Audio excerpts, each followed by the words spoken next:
नमस्कार मित्रांनो, स्वागत आहे आमच्या यूट्यूब चॅनलवर। जर मित्रांनो तुमच्याकडे शेत असेल आणि तुम्ही त्याची वाटणी करू इच्छिता तर फक्त आता 500 रुपयामध्ये शेतीचा वाटणी होणार आहेत। महसूल खात्यामध्ये एक मोठा निर्णय आज घेण्यात आलेला आहे। शेतकऱ्यांना आता त्याच्या शेतीची आपसामधील वाटणी करायची असेल तर एकूण रेकरच्या 1% किंमत मोजावी लागायची। मात्र आता त्यामध्ये बदल करण्यात आलेला, आता फक्त 500 रुपयामध्ये ही वाटणी केली जाणार आहे।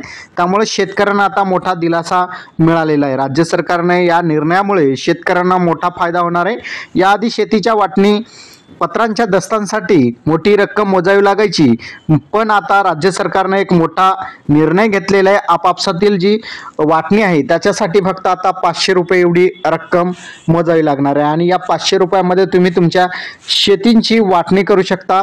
आपापसामधील जी वाटणी आहे, भावाभावामधील जी वाटणी आहे ती आता फक्त 500 रुपयामध्ये होणार आहे। आजच्या मंत्रिमंडळ बैठकीमधील हा एक महत्त्वपूर्ण निर्णय घेण्यात आलेला आहे। शेतकऱ्यांसाठी हा एक महत्त्वपूर्ण निर्णय आहे। हा निर्णय तुम्हाला कसा वाटला कमेंटमध्ये नक्की सांगा आणि चॅनलवर नवीन असाल चॅनलला सबस्क्राईब करा।